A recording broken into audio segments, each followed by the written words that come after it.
people are losing that kind of weight within just a few months.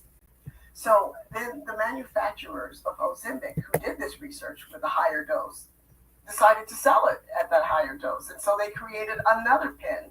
And this pen is called Wegovy. Now, Wegovy has a series of pens because you don't want to start out with that high dose right away. You have to gradually increase it, and I'm going to explain to you why in just a minute. But the prescription for those pens runs you $1,500 a month. Okay, now that's pretty steep if people can't afford that. Because it's considered a weight loss drug, most insurance carriers are not willing to cover it, which is a real shame because obesity is really at the seat of just about every serious health problem that we can experience. But unfortunately, they would much rather pay for your heart attack, for your stroke, for your cardiac bypass than to pay to help you lose 40, 50 pounds and not have that happen. So it's really unfortunate, but that's just the medical system that we have today is how it works.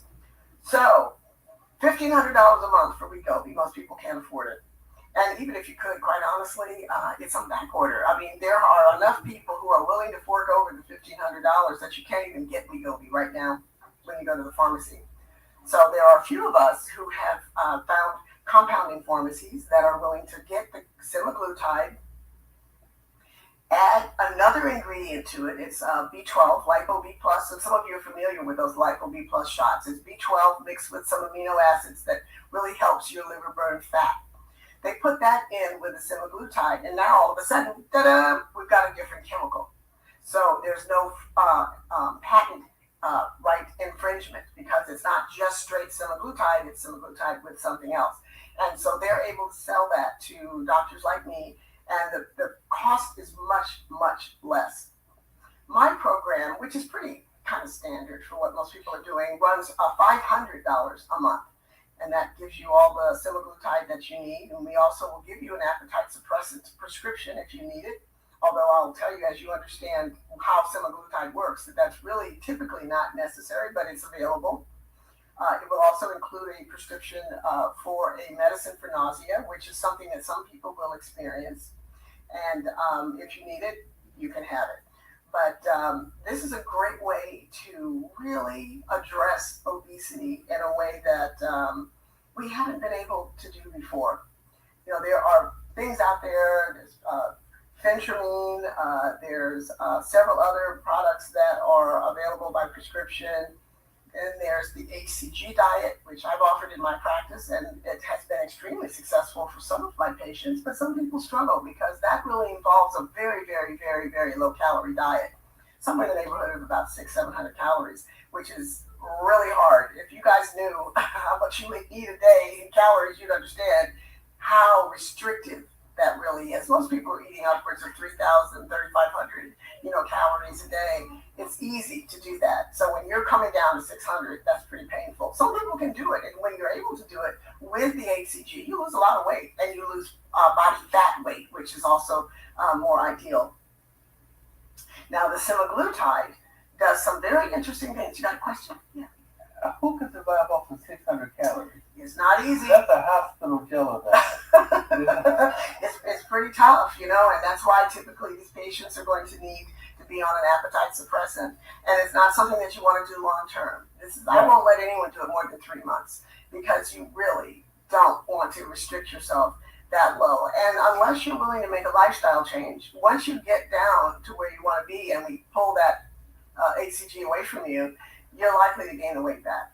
Now, what's the average recommended caloric intake? About, 2,000 maybe? Yeah, if you're not trying to lose weight, anywhere from 1,800 to 2,000. Depends on if you're a man or a woman, and also the amount of body muscle that you have, because your metabolism is going to be higher with stronger body mass.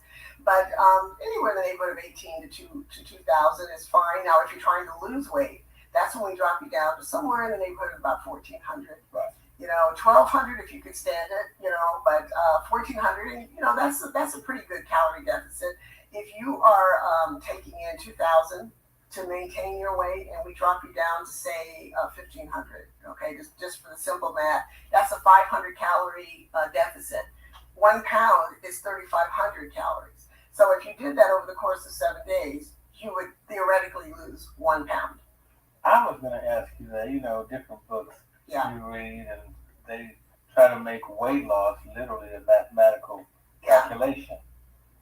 How accurate is that? It is something to use as a guideline. Not everyone will follow that because there are other variables that play a role in that. Your baseline metabolism, how fast you burn calories. Everybody's different. You may have a sluggish metabolism because you have a low thyroid. And so you're not going to burn those calories as fast as someone who has a stronger body, more muscle, higher metabolic rate, and maybe their thyroid is metabolically more active. So it gives you a guideline. And I think that if anything, it's helpful because it really level sets people on what to expect. Because, when you're taking 500 calories a day out of your diet over the course of a week, 1 pound is not a whole bunch, when Right. you get on the scale. You think about how much you pay How for much that. you pay, exactly. The sacrifice is painful. However, if you understand that that's what we're looking at, then it helps you to not be so disappointed because, you can get on the scale and then, over the next day, you might work out, you might, cut back on your calories. And when you get on the scale the next day, you expect to see a 10-pound weight loss, and it's just not going to happen. Right. And so that's where it's important to understand that it takes time. The safe weight loss, according to the American Dietetic Association, is 1 to 2 pounds a week. Now, when you're losing more than that, often it's water. And when you're losing water, the moment you drink, you're replacing that water again. And so that's what's kind of tricky because you'll look at that and say, oh, thank you, Lord. Thank you. Thank you. Thank you. I'm doing this. And then the next day, you get on the scale and you'll gain all that weight back. And maybe you only lost a half pound. Just kind of thirsty. Yeah, exactly. Take all them Instagram posts down. Exactly. It's like, oh no, I don't look like that today. Right. You know what, Doc? I can honestly, I've done the ECG diet, and I did a lot of cherry tomatoes. Cherry tomato a little bit of vegetables. So I did lose the weight. Yeah. Okay. Diet. As soon as I started back, hey. I got the pictures to prove it, but I can honestly say, Dr. King, I've done the SG diet since you started. So I'm the guinea pig. I want to try it first, okay? Sherry, if you're at the office, I tried first. Sherry's trying to move in my position, I'm going to stop you, Sherry, up first. But I've been on the SG diet now for about 2 months, and I'm down 2 sizes, and I don't want to eat. I have to remind myself to eat, And sometimes I get a little headache. I'm like, okay, I haven't eaten all day. Yeah. And then I have to try to eat something and it's difficult. It's exactly what Dr. King says it is. I'm not hungry, and I've lost 2 sizes, and I feel good. Yeah, well, let me just go real quick and explain. We've got a caller on the line, and I want to take that call. So, caller, hang in there for me for just a moment. But I want to explain because I'm sure some of you listening are wondering, what is this? What does it do? Semaglutide, it touches receptors in your brain and in your gut. It hits GLP-1 receptors. It's an agonist, meaning it's a stimulant for those receptors. The ones in your brain give you the sense of fullness. When you've eaten a Christmas or Thanksgiving dinner and you cannot get out of the chair because you're so full, you think your stomach is going to blow up. Mm-hmm. That feeling, like I'm done. I can't eat another bite. I feel like the food is all the way up to the top of my... I'm to the point now where I think about it. It's like I can't do it. I can't do it. Because I'm thinking I haven't eaten. Right. And I want to. And it's like, but you're not hungry. You're not hungry. Yeah, so it works on the brain. Mm-hmm. This is the nice thing about this particular product. It works on the brain, it works on the gut. On the gut, what it does is it works on the stomach and it slows down gastric emptying. So that when you do eat food, it stays in there longer. So you have a feeling of fullness earlier in the meal than you would have had you not had this in your system. So you make a plate of food, a typical plate, what you would ordinarily eat. Let's say you get some greens, you get some chicken wings, some macaroni and cheese. You'll probably get through 1 wing, half of the greens, and maybe just a few bites. And then you're going to have this feeling as if you had eaten the whole plate, but you didn't. And I'm going to say I'm going to eat it later and you end up throwing it out. That's what I'm doing right now. That's exactly what happens. And so you start to learn to put less food on your plate. And if for some reason you're stubborn and you're like, you know what, there's starving children in another country, I'm going to eat this food anyway, you will see that food again. Okay. No, One way or the other. one way or the other. It's going to either come out through your vomit or you're going to have diarrhea. One of the two. And so you will learn, after you're doing this a few times, and that's not the move you want to make. Yeah. Okay, let's go to our phone lines. We have our first caller on the line. Hi, caller. How are you? Hey, Dr. King. Hey, CJ. Me and a lot of people that I know have went on all types of diets. I'm fast, all of them. We done tried them all. And I remember when Oprah Winfrey first went on the diet, she lost a whole lot of weight. She did. Just like her and all of us, we gained that weight back. We gained it back double. But I read up on Al Sharpton, and at his peak, he said he weighed 305 pounds. And he said all he did was just cut out meat. He turned vegan. He started working out every day. And basically, he said he just had a made-up mind, disciplined himself, because he didn't like the way he was looking. I think now he weighed 138 pounds, which is too little for me. Yeah, he's tiny. To be happy.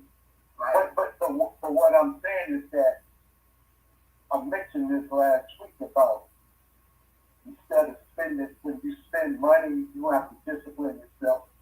So my attitude is keep your money in your pocket and just have a made up mind, and you can still keep the weight off. But the question I really want to know is how come when you're trying to lose weight, the pork chops look even more delicious? And we had a lady on yesterday talking about ice cream, and I really want to go get some of that ice cream. So how do you really discipline yourself? Yeah. And I hang up and listen. Thank you. Okay, well, that's a very good question. And you know what? You brought up something that I think a lot of people bring up when we talk about being overweight, and why can't you just, control yourself? Why can't you just have a made-up mind? Mm-hmm. Why can't you just start working out and cut out the saturated fats in your diet?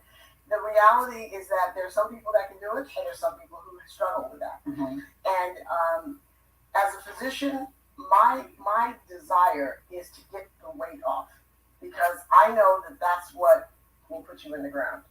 I know that being obese will increase your risk for having diabetes, having cancer even, having high blood pressure, and heart disease, strokes. All of those things are tied to obesity. Now, it would be great if I could do a mind meld like in the old Star Trek days with Spock, put my hand on somebody's head and say, okay, you're going to have a made up mind, and you're going to have this overwhelming desire to work out. But that's just not going to happen. Right. And I've got to deal with reality. There are some people who are capable of creating a new paradigm for themselves. And that's fabulous. And ultimately, that's really what I would like all of my patients to do. And so what's important when you do any type of weight loss program, and I actually spent some time yesterday talking with several patients about this, is to understand that semaglutide is a tool. That's all. It is not going to do the work for you. You have to do the work. And you have to make a decision that this is something that you want for yourself and that you deserve to have it. And you have to start putting your mind in the place to receive this weight loss. Because if you don't change your attitude about yourself, you will go back to where you were before. You cannot be the same person 30 pounds lighter that you were 30 pounds heavier. You've got to change. And I mean, CJ, I even see that with you. As you've been losing this weight, you've changed. Oh, yeah. Yeah, you got a real little bit of in too. So I'm back in my size 8 scale. So I went from 12 to 8, like 2 months. Okay, Yeah. so a 6 is my good size. I'm 5'8". Yeah. So I'm working on that, and I just told Dr. King, please keep me on move real in, tap me on my shoulder, because I do try to myself. I do. She already knows certain clothes I used to like to wear, not too revealing, but just certain things. Well,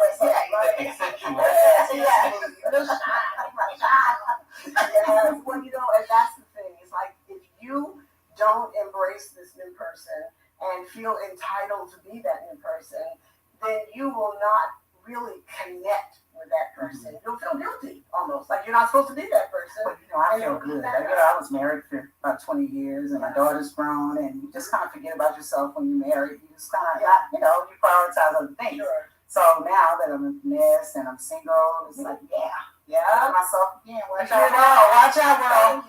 All these eligible bachelors out there, she is out there, ready to roll. Well, not looking, but still just glad you wouldn't be upset. Hey, that's the kind of excitement, the kind of, just joy of life that I want to see with patients. So, I mean, you're happy, because of the change in your body, and there is a connection between the two of those things. But I also know that internally it's helping you. Yes. That it's dropping your blood pressure, it's stabilizing your blood sugar, and you also have rheumatoid issues. Not like I did, because it's been over a year and a half. I haven't eaten beef or pork. I watched the show on Netflix, What the Health. Yes. And that night, I stopped eating beef and pork. Chicken also, but I got a little lazy. I kind of Note to self, don't watch. What the Health? What the Health changed my life. Don't watch. Yeah. And they were talking about how the steroids in the meat can give you rheumatoid arthritis. My mom has rheumatoid arthritis. So in my mind, I was just kind of thinking, okay, my mom has it, I'll have it. Because we all seem to think that. Yeah. But I have changed my diet and my hands don't hurt as much. Yeah.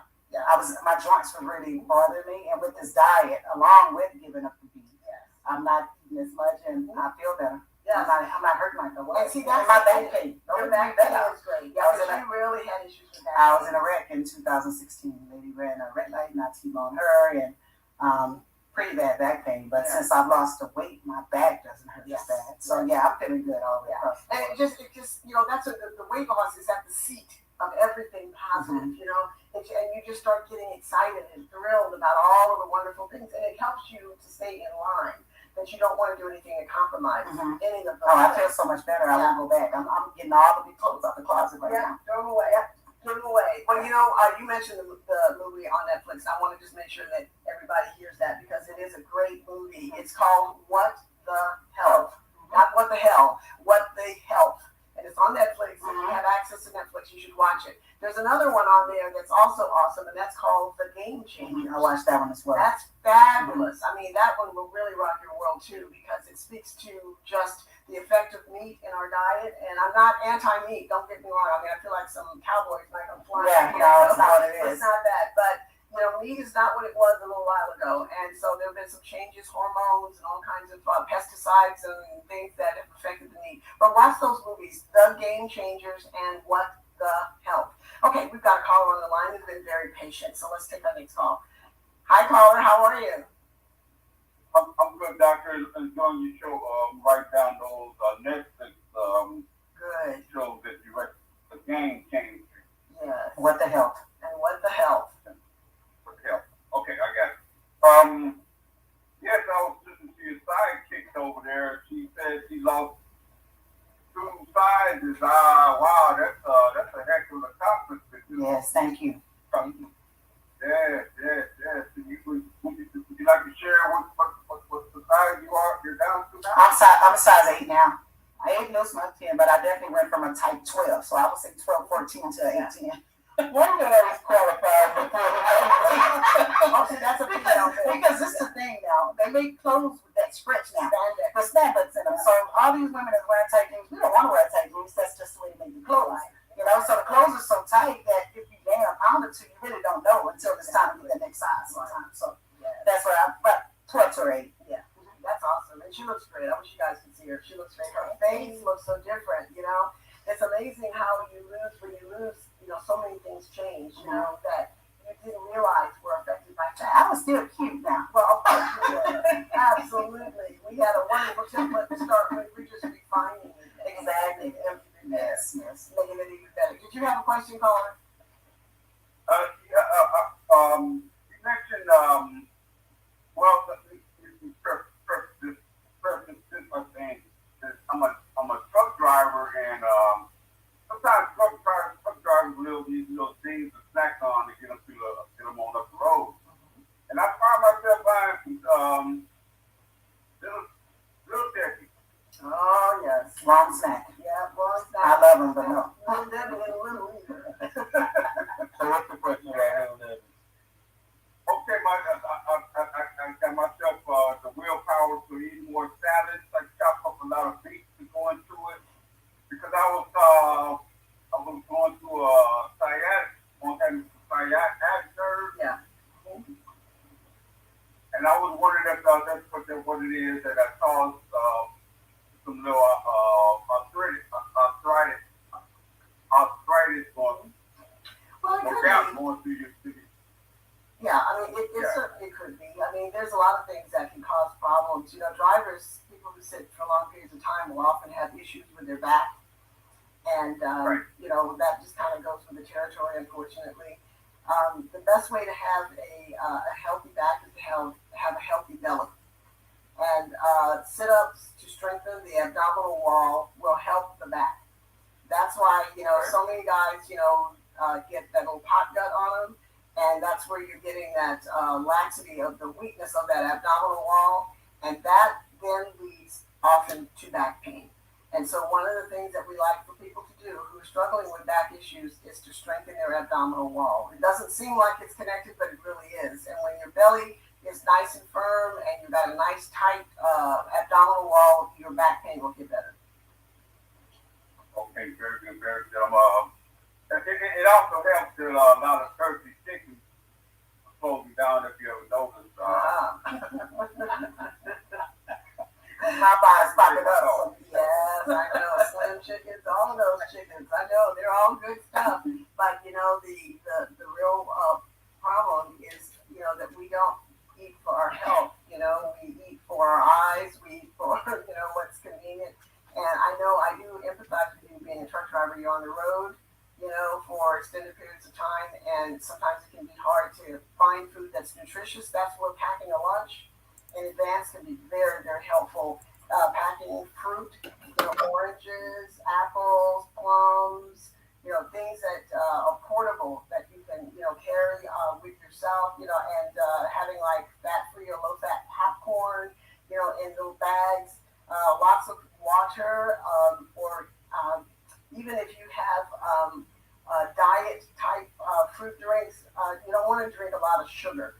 But just keeping yourself well hydrated with electrolyte replacement drinks that are sugar-free, all of those things can, you know, will help you to eat in a healthy way. Because, you know, it's really all about pre-planning. You know, when you don't plan in advance and then all of a sudden you get hit with that hunger, then all of a sudden everything looks like fried chicken, you know, and you just can't get to a place to get some food fast enough, and you end up eating the wrong thing because you're like, yeah, you know, candy, anything, because you're starving, you know. And so that's where planning in advance, having it there in advance, so that when you get that hunger pain, you eat something that's not going to take you in the wrong direction.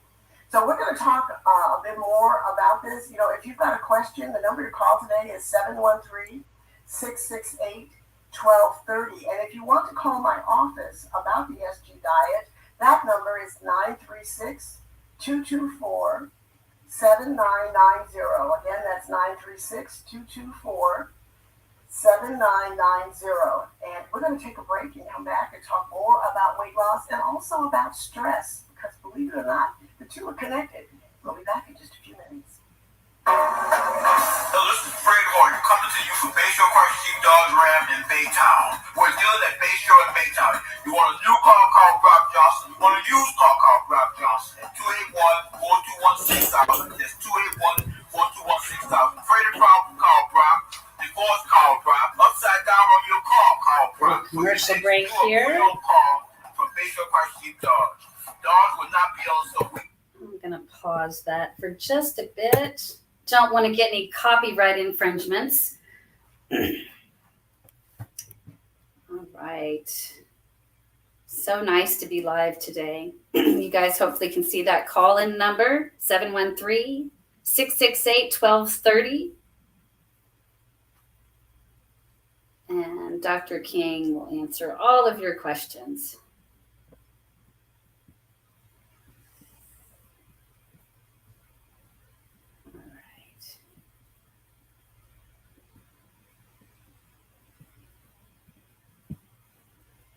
I'm really enjoying learning more about this SG diet. It looks like Christine is having some great results. Okay, let's see what is going on in KCOH. It's probably still a commercial. Let's see. Experience. And he's also a licensed professional. Won't be long now. All right. Hopefully we can just clip this out.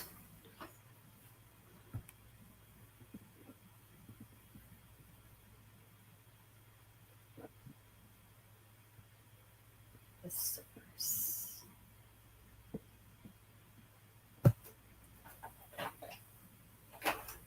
Okay.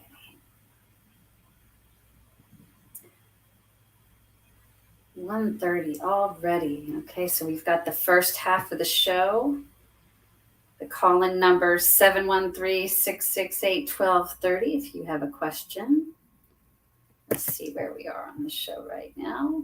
We'll just let this commercial play through. It means you can enroll year-round. In fact, Kelsey Care Advantage is the only plan in Texas to get a 5-star rating 6 years running, including this year. That's right.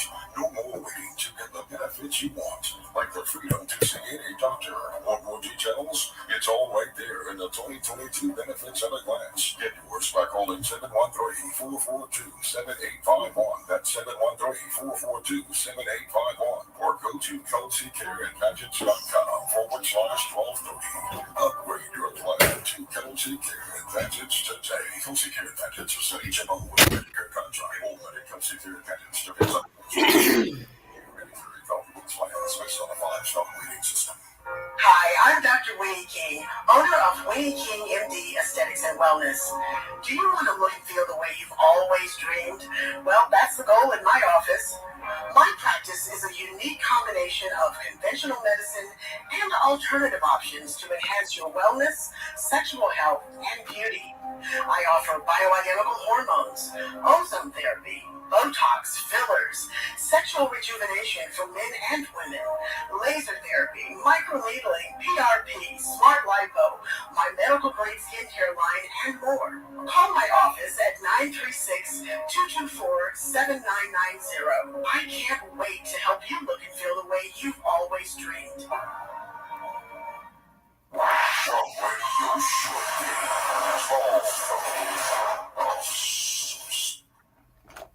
Everybody, welcome back. You are listening to the Dr. Winnie King Show, and I'm Dr. Winnie King, and we are talking about weight loss today, which is something that just about everybody is interested in. You know, the incidence of obesity is just skyrocketing in our society, unfortunately, and with it are a myriad of health problems that go with that. And so as a physician, it's so important to me to help my patients gain control over their weight, to understand their bodies, and to feed themselves in a way that is nutritious and healthy.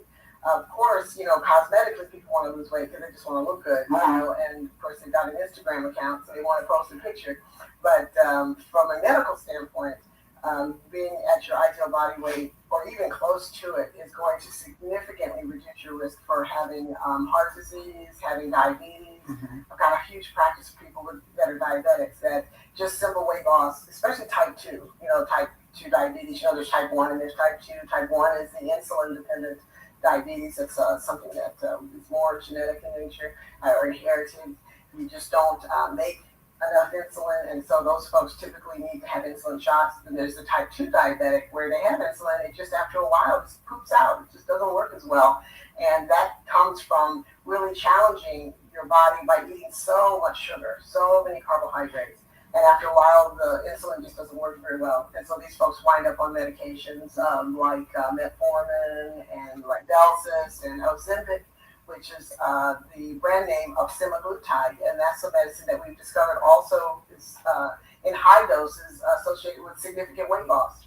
So that's what we're talking about today is the SG diet that is available now. And of course, you can try to get the brand name of that product, semaglutide, which is called Wegovy, but it's very expensive. And so the generic form mixed with Lipo B Plus is a wonderful alternative at a fraction of the cost.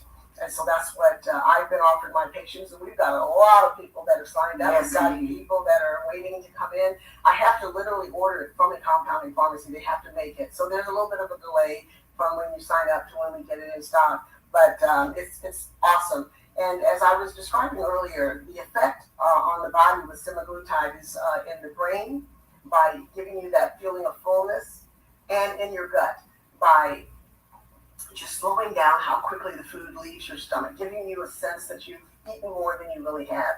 In some ways, it's kind of like a chemical bariatric surgery or a chemical bypass, stomach bypass without the surgery, obviously. It's not a surgical procedure at all. This diet involves the injection of this semaglutide once a week. And it's using a very tiny syringe. It's a tuberculin syringe. Insulin dependent diabetics use it, and so it's not painful at all. And when I do this on my patients from the very first time, they're like, "That's it? Yep, that's it. That's it. And so it really is a simple way to administer, and it lasts you for a week. So you don't have to, give yourself a shot every day. And what will start to happen is that you'll start to kind of notice that you might be a little nauseous, a little stomach gripey, a little bit, especially if you're still eating what you used to eat. Trying. Yeah, and find yourself in the bathroom, maybe having a little soft stool, a little passing gas kind of thing, because it's working on your gut. I mean, that's where it's working. So, I mean, you will learn as you lose the weight to really appreciate that. Oh, yeah. How bad you want it? How bad you want it. I do have a question. So I'm listening to you, okay? So now I'm chemically fueling my brain, my GL or whatever, GLP receptors, right? And so Sister CJ mentioned that she had a headache. And so I'm used to, sometimes you don't eat, you don't have enough blood sugar, carbohydrates, where you get that hunger headache.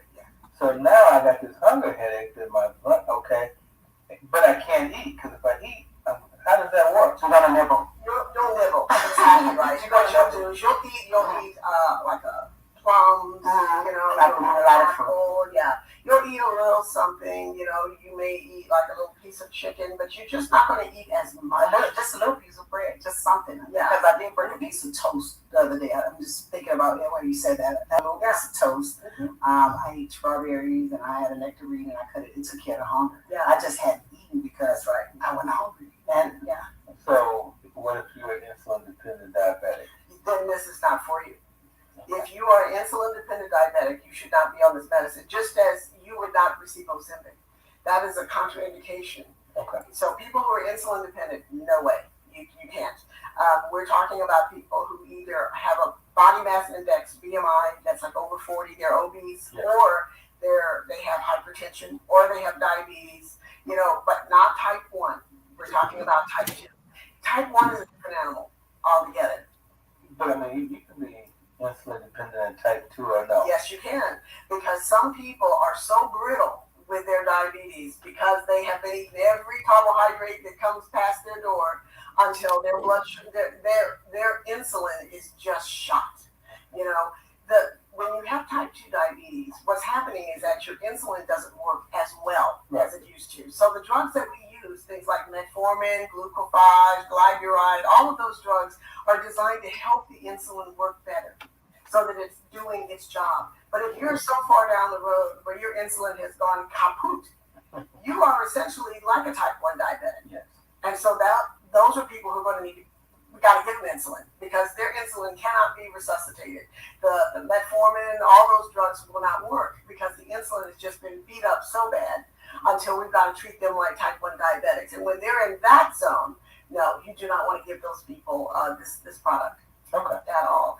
But the vast majority of people who are diabetics, we typically, especially as adults, you're seeing mostly type 2 diabetics, and it's typically because they have a genetic sort of predisposition for it, but it's their diet that has manifested it. So when they lose weight, these folks will often go right back down to being non-diabetic, and we measure that by measuring a blood test called the hemoglobin A1C, and when that goes over 6.4, you are a diabetic.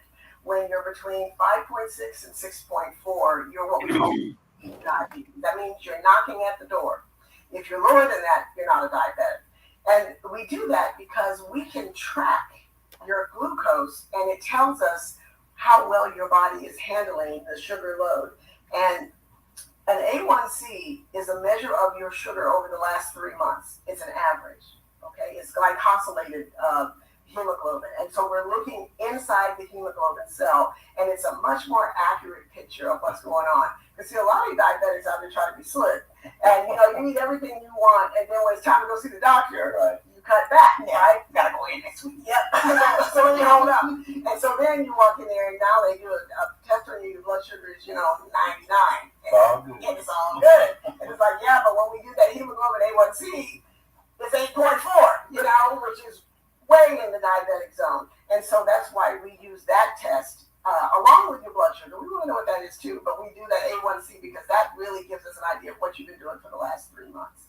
And the thing that's really great is for type 2 diabetics, when they lose weight, typically they will go back down to being non-diabetic by the measure of their A1C.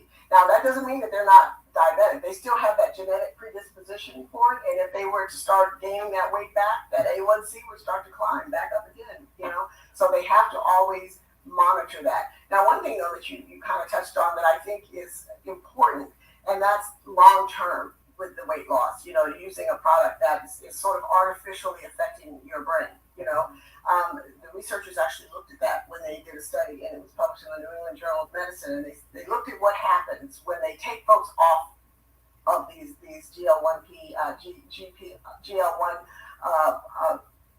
products after they've lost their weight. They've lost 20%. They've gone from 200 to 160, and then they just pull it away. They found that these people did start to gain their weight back. And so then they put them back on the GLP-1s, the agonists, and they start to lose weight again. And so in the world of obesity, researchers and people that treat this as a career, they look at obesity as a disease. Yes. And they don't look at it as a temporary thing, like you've got a cold. It's more like you need to wear glasses. Exactly. And you need to wear them all the time. Mm-hmm. And so when you have high blood pressure, you got it. You got to take your medicine. And so the mindset now is different when it comes to treating obesity, that this is not something that you do for a specific period of time and then you withdraw. That's how people get in trouble, because they end up gaining that weight back. So when people get this weight off, of course we want them to embrace a different lifestyle. We want them to start exercising. We want them to embrace a healthy diet. But we may also need to keep them on that medication, because they may need to be on it long term. We don't blink at the idea of keeping a type 1 diabetic on insulin all their life, because they need it.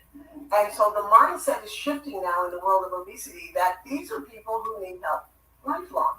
And they may not need as much, they may not need to take it as often, but they need to be monitored.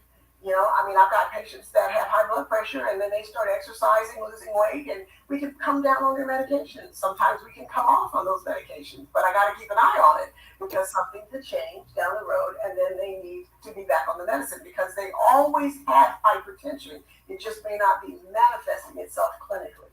And that's what we think now when it comes to obesity, that if you are genetically a person who's capable of becoming obese, that's in your genes, that's who you are. Yeah. And so we have to always monitor you, always treat you with whatever intervention is working for you. And if it's the semaglutide, then you may need to be on that lifelong. But here's the good news. You're also going to be at your ideal body weight. And so all the bad things that we know are associated with being obese, they're not going to be a problem for you. So it's a trade-off. Do you want to lose 40 pounds and then gain it all back, plus an extra 10 and develop hypertension and diabetes? Or do you want to lose 40 pounds and keep it off because you continue to take the medication? That's really, what it boils down to. But it's a mindset. And, you had mentioned something in our break that I think is really important, and that's the fact that we understand now that this is not a willpower issue. When you see people walking in the mall and they're morbidly obese and everybody wants to laugh at them or point at them, this is not a willpower issue. This is a genetic issue. It's an endocrine issue. There are things going on in that person that is causing them to carry that fat in a way that other people don't. And it's genetic. I know some people who couldn't get fat if their life depended on it. That's right. If you want, say what you want. Everything. They won't gain a pound. You just want to stab them in the neck. There's just people that are like that.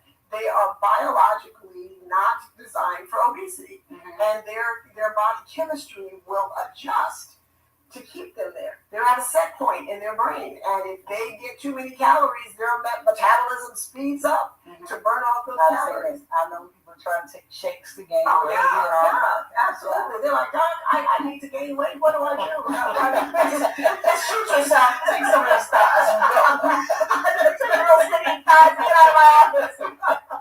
You know, but for them, it's very frustrating too, because, you know, when they're really, really underweight, and you're seeing people walking the street that are like 80 pounds, you know, and you're like, wow, the stupid weight came along, it would just blow you right over. And those folks struggle with gaining weight, you know. So, you know, for those of you out there, if you see people that are heavy, understand that this is not something that they choose to do. Nobody wants to walk around 300 pounds, 400 pounds, you know. Who wants that, you know?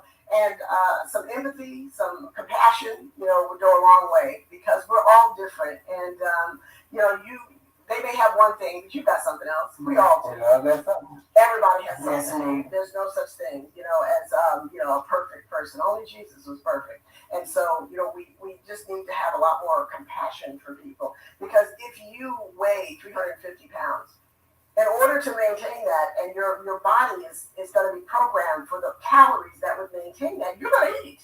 You're going to be hungry, and you're going to eat. So don't shame people when they're eating, you know, because you're looking at them like, oh, look at you. Why do you eat all that food? That's not the right thing to do. Empathy, leave them alone, you know, and just be understanding. Now, we're almost done with the show. I can't believe it went by so fast, but I did want to move into something that, and by the way, let me give the office number again in case you guys would like to know more about the SG diet. My office number is 936-224-7990. Again, that's 936-224-7990, and Sherry and Nate are there, and they'll be happy to speak with you. And if you've got a question in our last moments of the show, call us here. That number is 713-668-1230. 713-668-1230. Now, the last part of the show, I want to get into something, and we may need to kind of pick this up in our next show, but it has to do with stress. And I know that people are like, oh, come on, Doc, stress, really? That's so boring. But what you may not realize is that stress affects you physically and mentally, immunologically. It affects your immune system. It does things to you that, again, can cause you some real serious problems. And I think that in our society, we're so used to living with stress until we think it's normal, and that it's normal to be stressful, to be under the stress. And we don't understand the effect that stress has on us, to recognize the signs and symptoms of stress, and then what to do about it. And it's worth taking a few minutes to talk about stress, because believe it or not, stress can cause your blood pressure to go up. It can cause your heart rate to go up. It can have an effect on all of your diseases that you could possibly have, whether it's a heart attack, a stroke, even cancer. Now, you may be wondering, how in the world can being stressed out affect cancer? I'll tell you how. Stress affects your immune system. Okay? When you are stressed out, your immune system has to deal with that stress. And so it is pointed away from what it's supposed to be doing, which is protecting you, being vigilant throughout your system, protecting you from infections and from diseases. It's dealing with your stress. And what your immune system will do is start to secrete steroids. Believe it or not, you make steroids on your own to try to help reduce your stress. Now, the connection is that we now understand that cancer is managed in our body by our immune system. Believe it or not, every day we make cancerous cells in our body. We do every day. You just don't know about it because your immune system says, hold up, cowboy, that's not a normal cell. And it goes and it eats it and it kills it and gets it out of your system. So you never see it and it never becomes a tumor. That's the surveillance of our immune system is what protects us from cancer. So if your immune system is now pointed towards your stress, it now is not able to handle the things that it's supposed to handle, one of them being the surveillance of your body for cancerous cells. And so we believe that people that are under a lot of stress are at increased risk for developing cancer. So that's why it's so important to recognize recognize and I think most people understand in general what stress looks like.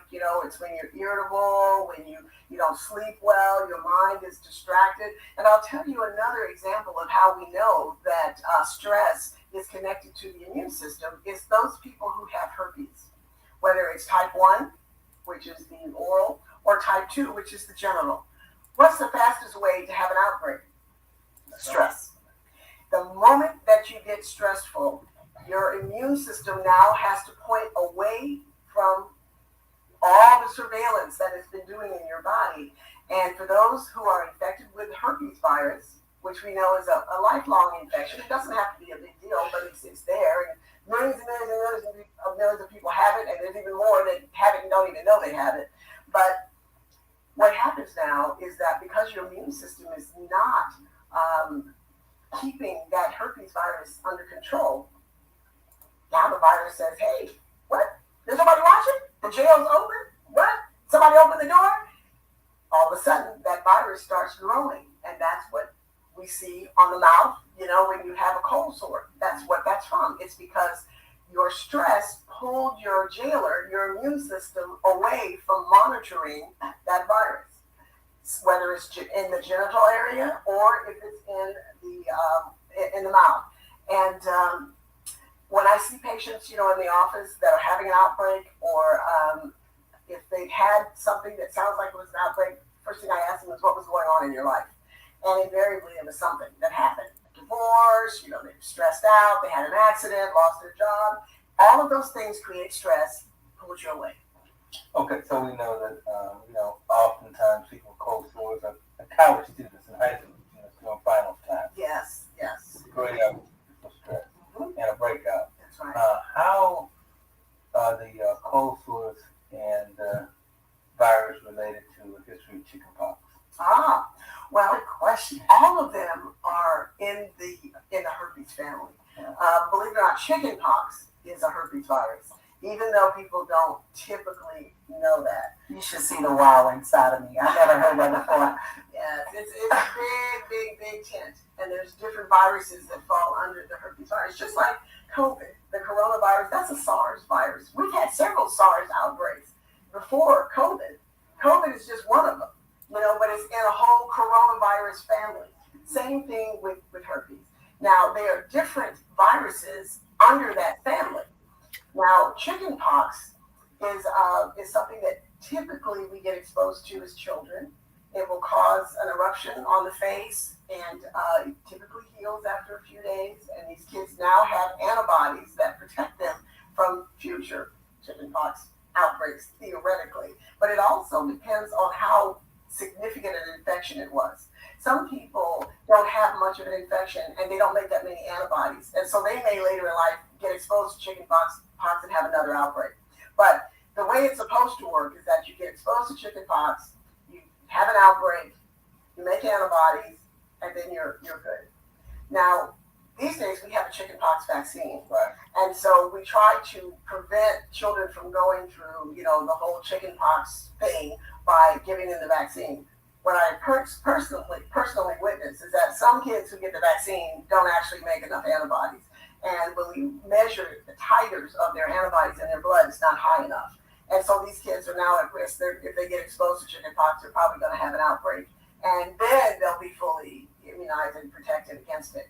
Now, when you have an outbreak with chickenpox, just like with herpes, the genital herpes, the herpes simplex, which is really what we're talking about. We're talking about the genital and the oral herpes, the cold sore, that's herpes simplex. Now we're talking about chickenpox, which is called varicella. Right. That's a different one, but it's all in the herpes family. Just like with the herpes simplex, when you've had a chickenpox infection, that virus stays with you forever too. And it lays dormant. That's right. It lays dormant right on your spinal cord. It stays there for life, forever. You're always going to have that. Why the spinal cord? Because it likes it there. Mm. It just does. That's Just just doing where its it goes, thing, right? okay. It's just on one of the roots on the spinal cord. Now, later in life, because you have that virus in your body forever, some type of stress could cause that virus, that varicella, that chickenpox virus, to reactivate. You say, "Oh, wake up!" There's nobody watching us either. Then that virus starts to grow and grow and grow, travel down the nerve and come out on the skin, that's shingles. That's what shingles is. I learned something new every day. I promise. It's so great to be your friend. That's what shingles is. It's a reactivation of chickenpox. Right, exactly right. And so that's why you'll see commercials on TV. They talk about the shingles vaccine because they're trying to keep you from having a shingles outbreak. Okay, so then you have to go and get the shingles vaccine. That's right. And So I actually know someone that had shingles, but I never had explained to me like that. yes, and the vaccine is designed to help protect you from having an outbreak. Now, unfortunately, we don't have a herpes vaccine. You know, they're working on it. I know they are. I've been, doing research in that, and they are definitely working on that. You know, they're on it. You know, just like with hepatitis, Hep C. Now they have a cure for that. They're actively working on herpes as well. But the shingles vaccine is designed to keep that reactivation of varicella from happening. And the reason, well, of course, you don't want a reactivation of anything, but shingles is extremely painful. I mean, because it travels down nerves. And so it can show up anywhere. It can show up in the face, it can show up in the back, on the chest, on the legs. I've seen it in the genital area. It's excruciatingly painful when it happens, and it takes a minute to go away. So does it look like chickenpox when it comes back? It does. Is it scaly or something? No, it's not scaly. The skin is red, and there's little clear bumps on top, kind of with a grayish color. Yeah. No, there's no pus. The fluid inside is clear. So it looks a lot like chickenpox, but it's way more painful. And the thing with shingles is that because it follows the nerves, our nerves are designed by God in such a way that they don't cross the midline. All of our nerves stay on one side of the body or the other. And so wherever shingles comes out, wherever the varicella comes out as shingles, it's going to be on one side of the body. It's not going to cross over to the other side. That's one of the ways as doctors that we can tell that it's shingles, because it doesn't cross the midline. Wow. But, shingles can also reactivate in the brain. You can get an encephalitis, which is really, really bad. And so that's why encephalitis is an inflammation of the lining of the brain. Wow. And that's not good, as you can just imagine. Yes, ma'am. And so anything that we can do to prevent you from actually having an outbreak, a reactivation of that varicella in the form of shingles is something that we're going to want to do. Because some people have an outbreak of shingles. That painful rash eventually goes away. We give you antiviral medications like acyclovir or Valtrex, but they're left with residual pain. And some of these folks will have pain for the rest of their life. We call it post-herpetic neuralgia. And that is it's a chronic pain. It feels like burning, like somebody's burning your skin. And it's very, very hard to get control of that pain. There are medicines out there like Lyrica, gabapentin, that are designed to address nerve pain, Neurontin, but it's a tough one. Way better that you never had that outbreak. And then unfortunately, a lot of our people are on dialysis. Yeah. And I've seen cases where a person has shingles, they're on dialysis, they take acyclovir, and that's not a good combination at all. No, Explain not at that all. to someone that's not medical. Cyclovir. Tell us. Acyclovir is an antiviral medication. Okay. And so, when you've got people that are being dialyzed, you have to be very careful about the medications that they're getting. These are folks who don't have kidney function. For all intents and purposes, their kidneys are not functioning. So they're having to artificially have their kidneys filtered with dialysis. And so you have to very carefully monitor the medications. It's easy for them to become toxic. And so you have to be really careful about the medicines that they are able to take, because it can affect their kidneys in a negative way. The dialysis patients are tough. Yeah, the concentration of the medicine is not dealt with and processed quickly. Yeah. It's a buildup and you're waiting for the next dialysis session. Yeah. You gotta be real careful. It has to do with something called creatinine clearance, which is how well your kidneys filter. And that's something that is a blood test. We measure that. And when your filtration rate is too slow, that means that medicine's going to stay in your body too long. Because when we make medicines, it's based upon a certain rate in which it's going to come out of your system. Wow. That's how these pharmacists and all these drug researchers, when they make these drugs, and they'll often have a little caveat, in the instructions for doctors that if their creatinine clearance or their filtration rate is slow, then you're going to have to slow down on that medication. You got to give them less medicine. And for those of you out there with kidney disease or that are on dialysis, you know all about that we have to modify and significantly reduce the amount of medication that you're able to take, because you'll get toxic, you'll get way too much.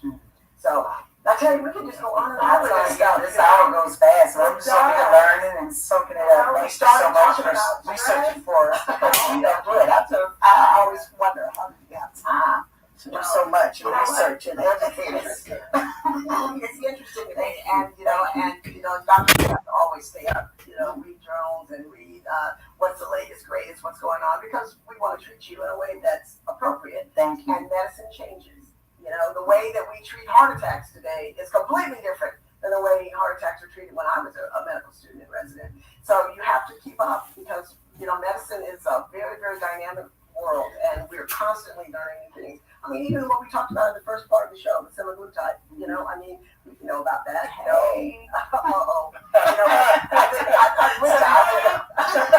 think we're going to have to end the show so I can take CJ out and spank her booty. She is just completely out of control. Yeah, y'all better get on it, especially truck drivers. The truck drivers that call in, I know a lot of truck drivers that are overweight. Yeah. Just because they're on the highway, before that, and a lot of the what is buggies now? They start to have like they do diet. All kinds of stuff. Well, not all just for Dr. King. That's right. We treat truck drivers too. You can just carry those shots with you. It's only once a week. Yeah. And we can help you lose weight as well. So listen, you guys are awesome. Thank you so much for your questions. And, if you would like more information about the semaglutide diet, I want you to call my office. We love talking with folks over there. We get lots of phone calls, and Sharon and Mitty are awesome. They will help you. And the number to call is 936-224-7990. Again, that's 936-224-7990. And one more time, 936-224-7990. And I want to thank Dr. Walls with all of his great questions and insights and comments. There's so much I don't know. Thank you. He just play it like he doesn't know. And CJ, thank you as always for being here on the show. And thank you guys for listening and calling in with your questions. I want you to take it easy. Try to stay as cool as possible. Remember, it doesn't take but a minute to get dehydrated. Drink lots and lots and lots and lots of fluids. And be safe, and we will be here next time, and we'll talk more about weight loss and about stress and all the ways that we can live a healthy life. Take care, you guys. See you next time. Oh, thank you. Very good show. I always learn so much every single time I listen to Winnie's show. I really just wouldn't miss Dr. King's show. So I'm going to end the broadcast now, and you guys have a fabulous Friday, because it's Friday here whenever you're listening to this. Bye-bye.